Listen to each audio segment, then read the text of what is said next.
In this video, I have my hands on the Samsung Galaxy A12 for Metro by T-Mobile, so I'm gonna be doing unboxing and quick review. This is a variety stick, and let's find out.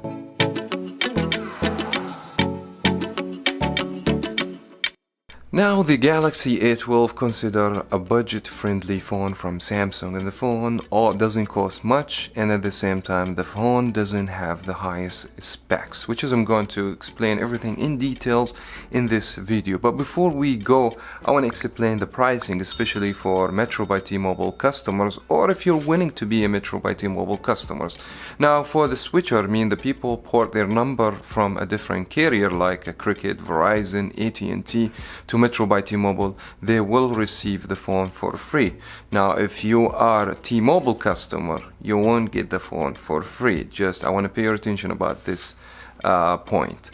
Now, if you start a new number with Metro, start just a new activation, the phone also will be free. That is such a good deal. Start a new number, get the phone for free, or switch your number, get your phone for free. Now, if you exist Metro by T-Mobile, if you are qualified for upgrade, the phone will be $129.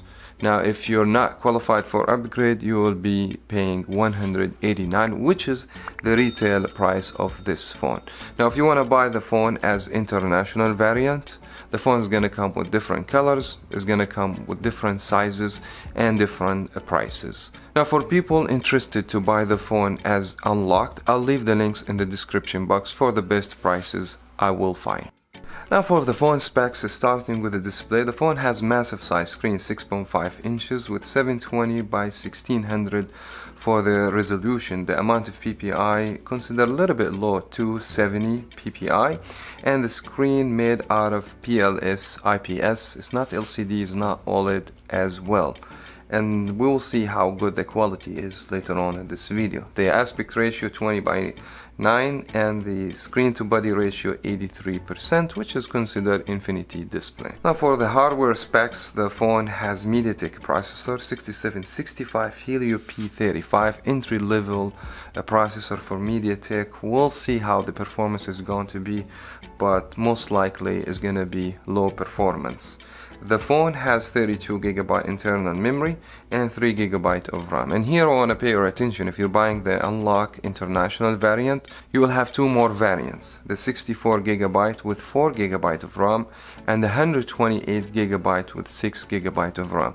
Normally, when you buy a phone with more gigabytes and more RAM, that would be better. But for Metro by T-Mobile customers, the phone available only in black color and 32GB internal memory, 3GB of RAM, which is the phone that I have with me here. The phone has a quad camera on the back, 48 wide camera, 5 for ultra wide, 2 megapixel for macro and 2 megapixel for depth sensor, no telephoto. We'll check out the camera performance later on in this video. The video quality for the camera, 1080 with a 30 fps, so no 4K, no even 60 fps for the back camera. For the front camera, 8 megapixel and maximum video recording 1080 with 30 fps. Lastly will be the battery, and the battery looks very promising. 5000 milliamp fast charging with 15 watt through the C-type. Now let's go ahead and do the unboxing. And the box itself, cheaply made, as you guys can see. Nothing really fancy here, but something has paid my attention, that we have the date of made. So this phone made in March 23rd, 2021, which is something nice to see, so that way you know when your phone birthday is. So let's go ahead and crack this open. And as I said, not even say Metro by T-Mobile here or whatsoever. So we got this cracked open, so a phone comes in the sleeve. So let's go ahead and remove the sleeve. For people ask, the international variant, it might comes with headphone and a case. Let me know, guys, in a comment below, because I don't have this particular variant. And here's you're gonna see most likely the manual on construction guides and stuff like that. And also should be the SIM ejector tool, but it's not right here. Now let me look to the phone itself now. And the phone is chunky, and this is what I expected because 5000 milliamp power battery. Now let's go back, remove the plastic. As first impression, the phone doesn't feel cheap in the hands. It feels good actually. And also I prefer the textures back than the glossy finish because the fingerprint will be so magnet. So this is a matte finish, and also there is some textures right here. I can feel it, and this gives a grip and make the phone comfortable in the hands. Now also you guys need to know the fingerprint, it's mounted on the side. We have also, it's the same as the power. We have the volume up down key right here, and we have the front facing camera bunch on the middle, and we have for camera and flash. And this take the C type, and we have I believe mono speaker and a headphone jack. The phone feels okay in the hands. I mean, doesn't feel premium of course because it's a plastic, so this is something normal that the phone doesn't feel premium. The phone doesn't also have wireless charging, all these good stuff, but who cares for less expensive phones. Now I'm gonna spend my time and give you more information and more impression. Now let me start with the design and the build construction, and there is not much to say about the design. I believe we've seen this design before from Samsung. This design reminds me of the Samsung Galaxy A20 and A11, the A21. They're all similar in the design. The only main difference you will see from the back of the phone, you will see that the camera looks like iPhones, and you will see some textures on the back of the phone, which is a nice thing. It gives the phone a nice grip.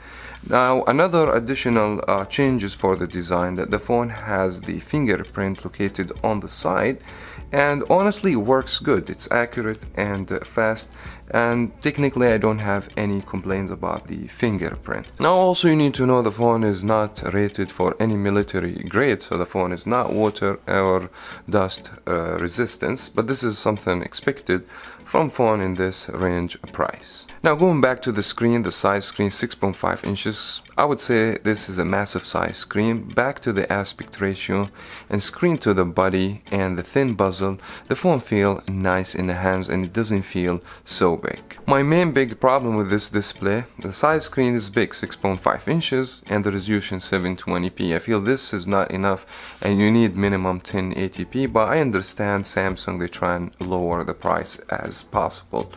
Now another big flaw with the display will be the angle view and the color saturation. I feel like the colors not really that vivid compared to the A20, which is 2 years old from Samsung. If you put this one side to side, you see massive difference in the color and the brightness. So I believe this IPS LCD one of the main disadvantage of the Galaxy A12. Now let's stay away from the display, leave it alone, and come speak about the speaker on this phone. So there is only one speaker located on the bottom, and this is a mono speaker, so we don't have a stereo speaker on this phone. No other helper speaker to get the best quality for the sound. In my opinion, it's decent, reasonable sound quality. It's not the best and it's not the loudest.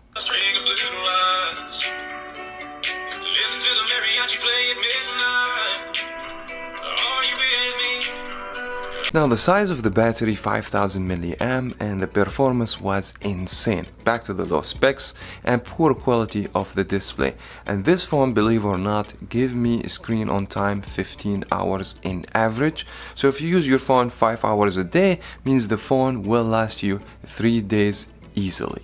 And also don't forget the phone has 15 watts of fast charging. You can charge the phone from 0% to 100% within only 2 hours. Now for the operating system, the phone has Android 10 in the time I'm recording the video with Samsung One UI 2.5. And I'm not quite sure when Samsung they will push update for a new operating system, which is Android 11, but with these budget phones, don't be hyped because Samsung doesn't pay much attention for the software update. Now despite the operating system is not the latest in the market right now, but that doesn't make the phone look bad.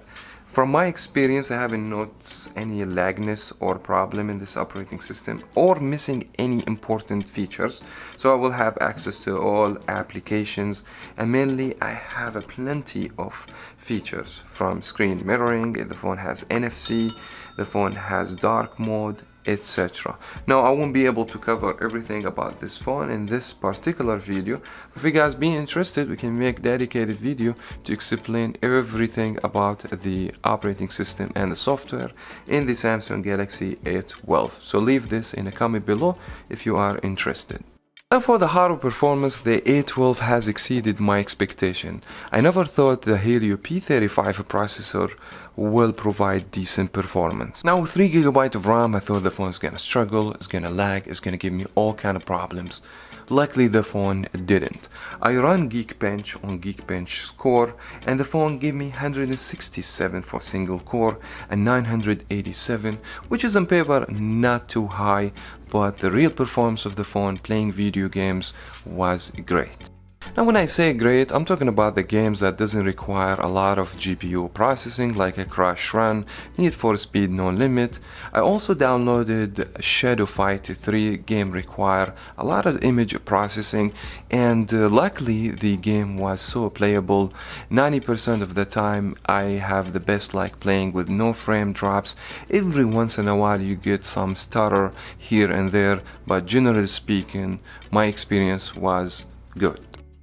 Now the Galaxy A12 has a quad camera on the back, 48 wide sensor, 5 ultra wide, 2 macro and 2 depth for live focus pictures. Now speaking the quality, the camera is very basic and lack a lot of features. Now the best scenario to take pictures when you have enough light or when you shoot outdoor.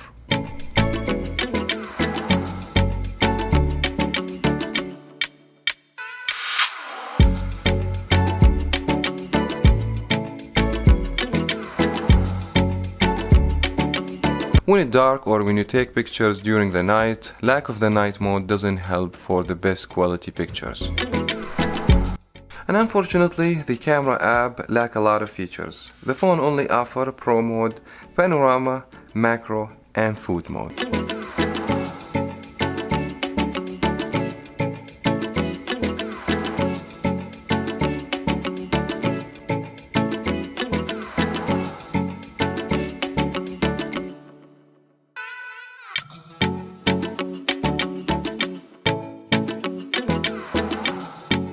Sadly, the phone doesn't support slow motion and night mode. The front selfie camera is 8 megapixel. If you don't pay much attention to details like overexpose the portrait pictures, then I can say it's fine.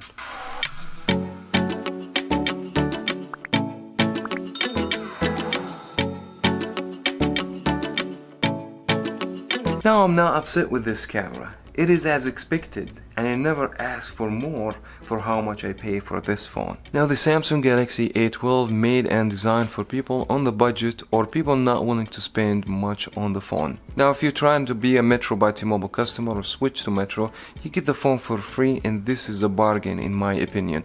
Now if you're looking for unlock or international variant, the phone costs around $150. Still not a bad option. Consider the battery lifetime on the phone and the hardware performance.